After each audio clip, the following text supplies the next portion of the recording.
Assalamu alaikum. Welcome to my channel. My name is Muzaffar Iqbal. OOP में copy constructor एक important element होता है। हमें बड़ी दफ़ा ऑब्जेक्ट ओरिएंटेड प्रोग्रामिंग में कॉपी कंस्ट्रक्टर को यूज़ करना पड़ता है। तो आज की वीडियो में हमने ये देखने कि कॉपी कंस्ट्रक्टर क्या होता है, इसको यूज़ क्यों करते हैं, इसको यूज़ करने का क्या फ़ायदा होगा, ना यूज़ करने का हमें क्या नुकसान होगा और कॉपी कंस्ट्रक्टर हम कैसे जावा में डिफाइन करके यूज़ कर सकते हैं। तो ये सारी चीज़ें आज हमने इस वीडियो में कवर करनी है। तो चलते हैं लैपटॉप की तरफ और वहाँ पे देखते हैं कि ये सारी चीज़ें हम कैसे कर सकते हैं।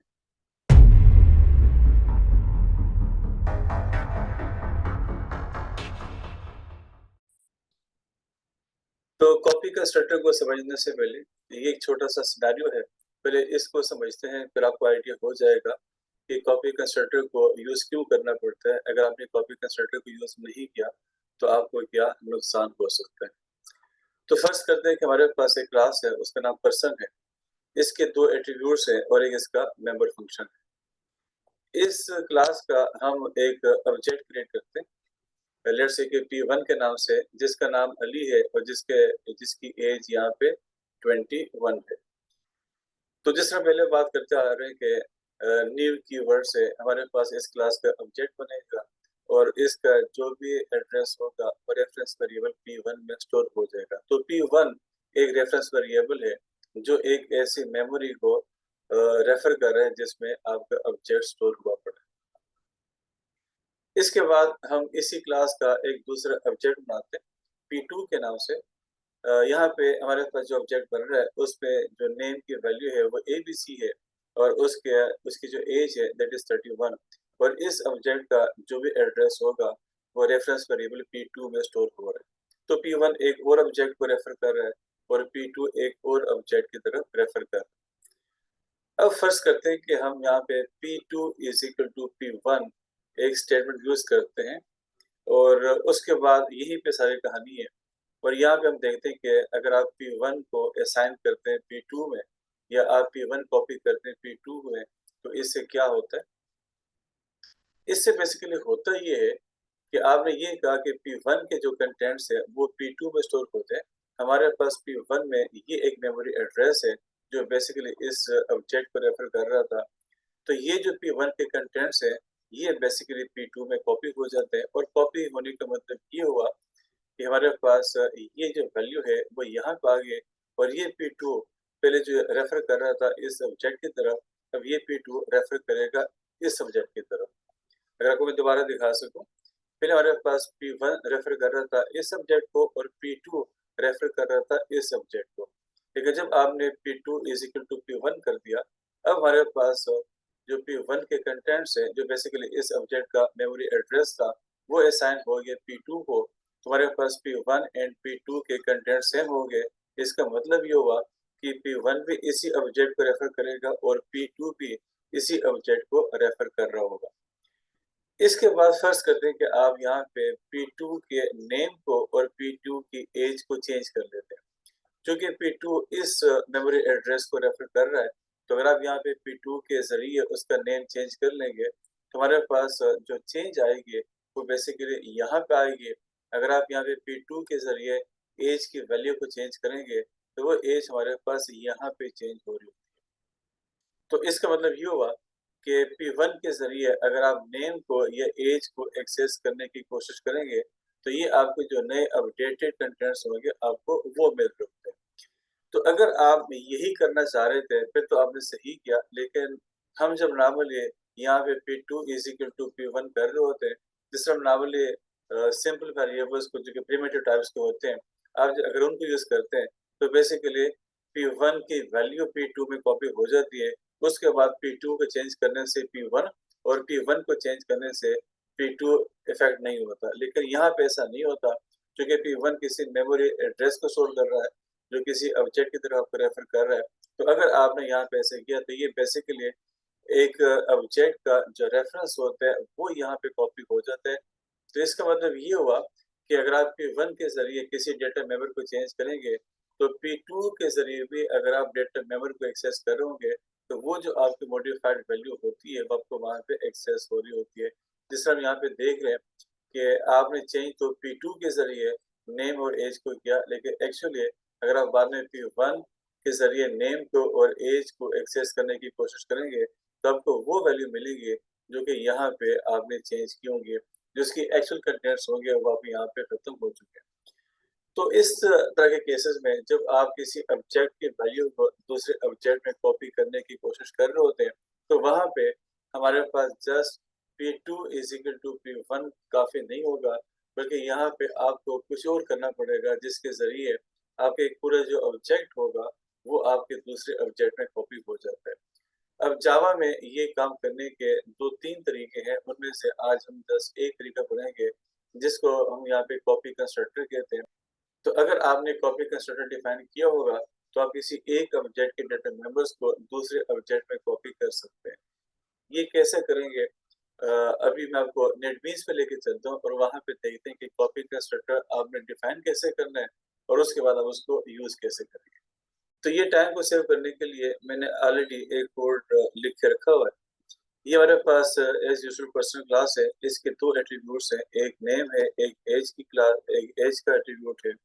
ये इसका डिफ़ॉल्ट कंस्ट्रक्टर है, ये इसका पैरामीटराइज़्ड कंस्ट्रक्टर है और ये हमारे पास डिस्प्ले मेथड है, जो कि इन डेटा मेंबर्स को यानी कि नेम को और एज को डिस्प्ले करने के लिए यूज़ किया जा रहा है। ये हमारे पास मेन क्लास है, जिसके अंदर हमारे पास ये मेन मेथड है। यहाँ पे हम उसी क्लास का P1 के नाम से एक ऑब्जेक्ट क्रिएट कर रहे हैं, जिसमें हम यहाँ पे जो डिफ़ॉल्ट कंस्ट्रक्टर है उसको कॉल कर रहे हैं और यहाँ पे मैं P1 के ज़रिए डिस्प्ले मेथड को कॉल कर रहा हूँ। इसका मतलब ये हुआ कि ये मेथड कॉल हो जाएगा, ये डिस्प्ले करेगा करंट ऑब्जेक्ट का जो नेम होगा, उसकी जो एज होगी, वो डिस्प्ले करके मुझे दे देगा। तो इस कोड को हम यहाँ पे रन कर लेते हैं। तो ये डिस्प्ले हो रहा है P1 का नेम और उसकी एज। इसका जो डिफ़ॉल्ट कंस्ट्रक्टर है, आपने वहाँ पे उसका जो नेम था उसको नल दिया हुआ था, उसकी एज आपने 0 दी हुई थी, जिसकी वजह से P1 का जो नेम है वो नल आ रहा है, उसकी जो एज है वो यहाँ पे 0 आ रही है। उसके बाद मैं इसी क्लास का एक दूसरा ऑब्जेक्ट क्रिएट कर लेता हूँ, लेट्स से कि P2 के नाम से, जिसमें पैरामीटराइज़्ड कंस्ट्रक्टर को कॉल कर लेता हूँ, जिसमें उसका नेम अली है, उसकी जो एज है वो 22 है और मैं यहाँ से उसको भी कॉल कर लेता हूँ और ये मैं P2 के ज़रिए जो डिस्प्ले मेथड है वो कॉल कर रहा हूँ। इसको मैं यहाँ से रन कर लेता हूँ।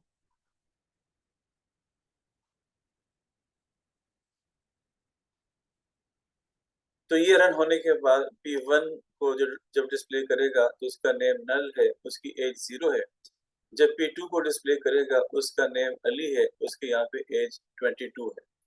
तो यहाँ तक एज़ यूजुअल जो हम काम कर रहे थे वही काम हो रहा है, इसकी कोई ऐसी नई बात हमारे पास नहीं आ रही है। तो अभी हम जो बात कर रहे थे थोड़ी देर पहले कि अगर मैं यहाँ पे P1 को P2 में असाइन कर लेता हूँ तो इससे क्या फ़र्क पड़ता है? मैं आपको दोबारा वो स्लाइड दिखा देता हूँ कि अगर आप यहाँ पे P1 को P2 में असाइन कर लेते हैं तो इससे क्या होगा?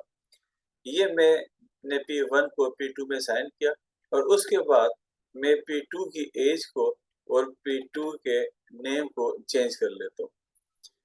उसके बाद मैं यहाँ पे इस P2 को डिस्प्ले भी कर लेता हूँ। चूँकि मैंने P2 के नेम को और एज को चेंज कर दिया तो ये मुझे डिस्प्ले करेगा 99 उसकी एज और जो नेम होगा वो यहाँ पे ट्रिपल ए आएगा। इसको मैं यहाँ से रन कर लेता हूँ।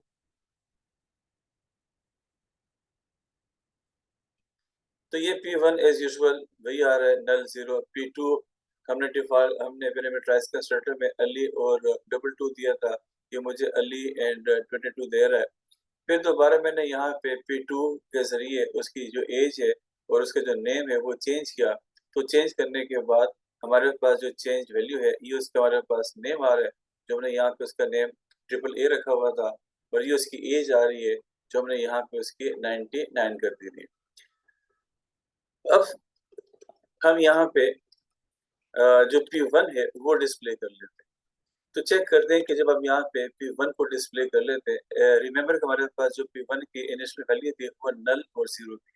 देखिए हमने यहाँ पे P1 के जो कंटेंट्स थे वो P2 में कॉपी कर लिए थे।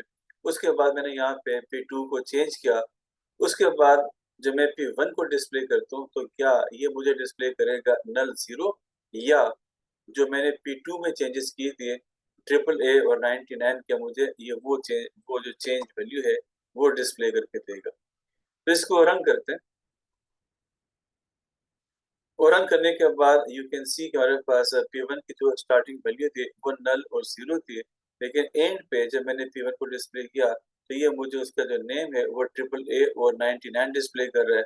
और इसकी वजह इनफैक्ट यही है जो हम बात कर रहे थे कि जब आपने यहाँ से P1 के कंटेंट्स को P2 में असाइन किया तो बेसिकली अब P1 और P2 एक ही ऑब्जेक्ट की मेमोरी को पॉइंट कर रहे होंगे, जिसका मतलब ये हुआ कि अगर आपने यहाँ पे P2 में कोई चेंज की तो आपको वो चेंज P1 में भी नजर आएगी। अगर आपने यहाँ पे P1 में कोई चेंज की तो आपका जो P2 होगा उसमें भी आपको चेंज नजर आती है, क्योंकि दोनों P1 एंड P2 दो रेफरेंस वेरिएबल्स हैं जो एक ही ऑब्जेक्ट को रेफर कर रहे होते हैं।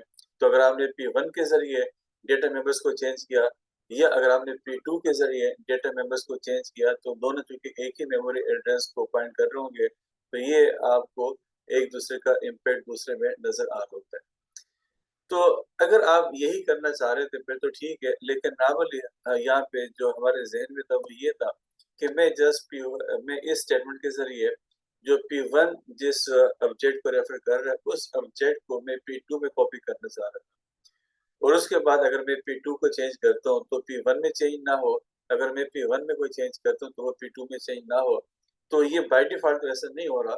तो अगर आपने ऐसा कुछ करना है तो फिर ऐसा करने के लिए आपको कॉपी कंस्ट्रक्टर यूज करना पड़ता है। तो अब हम यहाँ पे ये देखते हैं कि कॉपी कंस्ट्रक्टर हम डिफाइन कैसे करेंगे, और जब वो डिफाइन हो गया तो उसके ऊपर यूज कैसे करते हैं। तो ये मैं आपके सामने कॉपी कंस्ट्रक्टर डिफाइन कर लेता हूँ।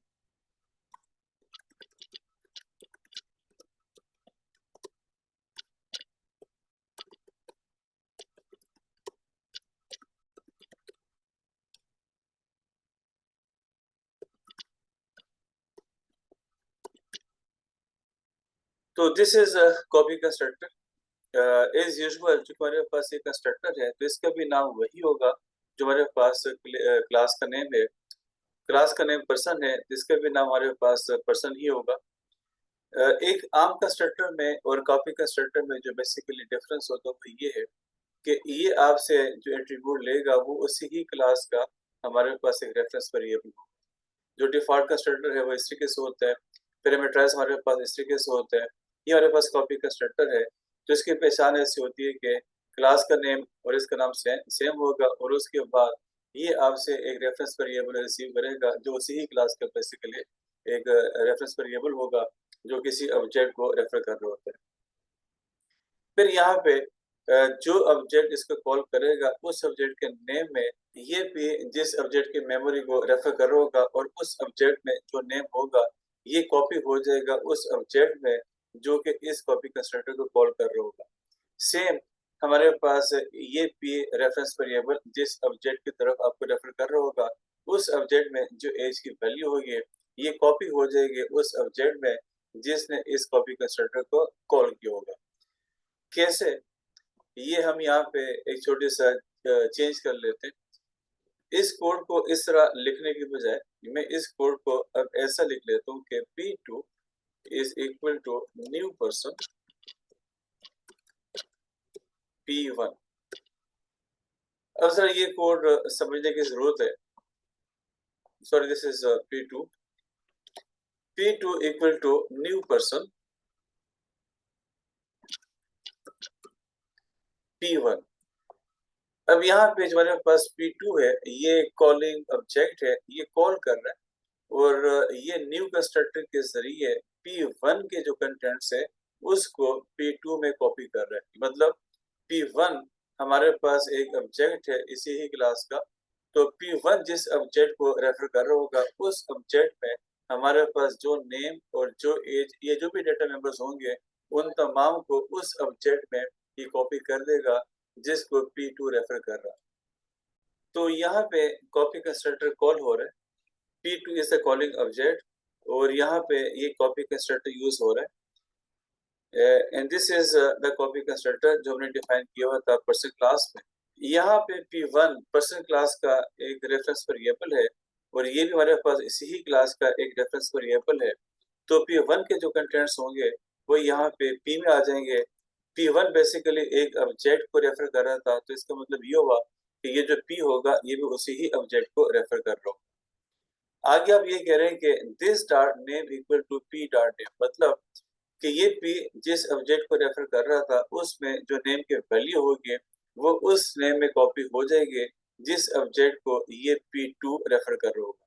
तो इन शॉर्ट P1 जिस ऑब्जेक्ट को रेफर कर रहा था उसमें जो नेम के डेटा मेंबर की वैल्यू होगी ये कॉपी हो जाएगी उस ऑब्जेक्ट में जिसको P2 रेफर कर रहा था। इसी तरीके से हमारे पास P जिस ऑब्जेक्ट को रेफर कर रहा था उसके जो डेटा मेंबर की वैल्यू होगी जिसका नाम एज था, ये कॉपी हो जाएगी उस डेटा मेंबर में जिसको रेफर कर रहा था ये P2 रेफरेंस वेरिएबल। तो इन शॉर्ट ये P1 जिस ऑब्जेक्ट को रेफर कर रहा था उसके जितने भी हमारे पास डेटा मेंबर्स की वैल्यूज होंगी वो कॉपी हो जाएंगे उस ऑब्जेक्ट में जिसको ये P2 रेफर कर रहा होगा। इसके बाद अगर हम इस कोड को यहाँ पे रन कर सकें तो आपको आइडिया हो जाएगा कि अब ये सारा काम कैसे होगा। तो ये इस कोड का आउटपुट है। आपने यहाँ पे सबसे पहले क्रिएट किया था पर्सन क्लास के ऑब्जेक्ट P1, ये कॉल कर रहा था डिफॉल्ट कंस्ट्रक्टर को और डिफॉल्ट हमने कहा था हमारे पास नेम नन होगा और एज हमारे पास 0 होगी। तो जब यहाँ पे आप P1 को डिस्प्ले करा रहे थे तो ये हमारे पास इसके जो डेटा मेंबर्स वो डिस्प्ले हो रहे हैं जिसका नेम नन है जिसकी एज 0 है। फिर यहाँ पे आपने P2 एक और ऑब्जेक्ट बनाया जिसमें हमारे पास जो पैरामीटराइज कंस्ट्रक्टर है वो कॉल हो रहा है। आप यहाँ से नेम अली को और एज 22 को पास कर रहे हैं। जब P2 डिस्प्ले होगा तो इसने ये डिस्प्ले किया कि इसका जो नेम है वो अली है और उसकी एज यहाँ पे 22 है। उसके बाद आपने यहाँ पे कॉपी कंस्ट्रक्टर को कॉल किया। आपने P1 के जो कंटेंट्स थे वो P2 में कॉपी कराए और उसके बाद जब यहाँ पे आपने P2 को डिस्प्ले करा दिया तो ये इसका आउटपुट है। हमारे पास चूंकि जो P1 है, P1 में हमारे पास इसने कॉल किया था डिफॉल्ट कंस्ट्रक्टर को और डिफॉल्ट कंस्ट्रक्टर की ये हमारे पास P1 है, इसने कॉल किया था डिफॉल्ट कंस्ट्रक्टर को जिसके जरिए इसका जो नेम था वो नन हो गया था और इसकी जो एज थी वो 0 हो गई थी। तो हमारे पास वही जो नल और 0 था वो आगे P2 में, जब आप यहाँ पे P2 को डिस्प्ले करा रहे थे, हमारे पास P2 डिस्प्ले हो रहा था। जब P2 डिस्प्ले हो रहा था तो इसने यहाँ पे नेम को नल कर दिया और एज को यहाँ पे 0 कर दिया। फिर उसके बाद आपने ये कहा कि मैं P2 के नेम P2 की एज को 99 और P2 के नेम को मैं AAA करना चाह रहा हूँ और यहाँ पे आपने P2 को डिस्प्ले करा दिया। जब P2 डिस्प्ले हो गया आफ्टर मेकिंग दिस चेंजेस तो ये आपको बता रहा है कि मेरे पास जो नेम है वो AAA है और इसके जो मार्क्स है वो 99 है, इसकी जो एज है वो 99 है। उसके बाद जब यहाँ पे आपने P1 को दोबारा डिस्प्ले किया तो ये हमारे पास P1 डिस्प्ले हो रहा है और इसकी वैल्यूज वही है जो कि हमने डिफॉल्ट में रखी थी, नल और उसकी जो एज थी वो 0 थी। तो मतलब ये हुआ कि जब आपने यहाँ पे ये वाला काम किया तो इसको करने से हमारे पास जो P1 के कंटेंट्स थे वो P2 में कॉपी हो गए। जब आप यहाँ पे P2 को डिस्प्ले करा रहे थे तो ये आपको वही चीजें मिल रही थी जो कि हमारे पास P1 में पड़ी हुई थी और उसके बाद जब आपने यहाँ पे P2 के डेटा को चेंज किया तो इसके डेटा को चेंज होने से हमारे पास जो P1 के कंटेंट्स थे वो चेंज नहीं हो रहे थे। हमने शुरू में जब डिफॉल्ट कंस्ट्रक्टर यूज नहीं किया और जब हमने ये वाला काम किया था तो इससे ये हमारा ये काम नहीं हो रहा था, लेकिन फिर हमारे पास P1 जिस ऑब्जेक्ट को रेफर कर रहा था उसके एड्रेस यहाँ पे आ गया था और जिसकी वजह से अगर आप यहाँ पे P1 को चेंज कर रहे थे तो P2 भी चेंज हो रहा था और P2 को चेंज करने से P1 भी चेंज हो रहा था। लेकिन अब ऐसा नहीं हो रहा क्योंकि आपने फिर रेफरेंस कॉपी नहीं किया बल्कि आपने उसके जो कंटेंट्स थे वो कॉपी किए और कंटेंट्स कॉपी करने की वजह से अब हमारे पास यहाँ पे जस्ट P1 के जो कंटेंट्स थे वो तो कॉपी हो गए, उसके बाद P2 को चेंज करें या P1 को चेंज करें, इन दोनों का आपस में कोई रेफरेंस नहीं है। तो P2 चेंज होगा, P1 चेंज नहीं होगा। अगर आप P1 को चेंज करेंगे तो P2 भी चेंज नहीं होगा। तो आई होप सो कि आपको आइडिया हो गया होगा कि कॉपी कंस्ट्रक्टर यूज क्यों होता है और कॉपी कंस्ट्रक्टर यूज करने का क्या फायदा होगा, ना करने का क्या नुकसान होगा। तो आई थिंक आपको समझ आ गई होगी, लेकिन स्टिल अगर कोई चीज़ कंफ्यूजिंग है तो आप कमेंट्स में अपना क्वेश्चन पूछ सकते हैं। मैं इंशाल्लाह रिप्लाई करने की कोशिश करूँगा। Thank you.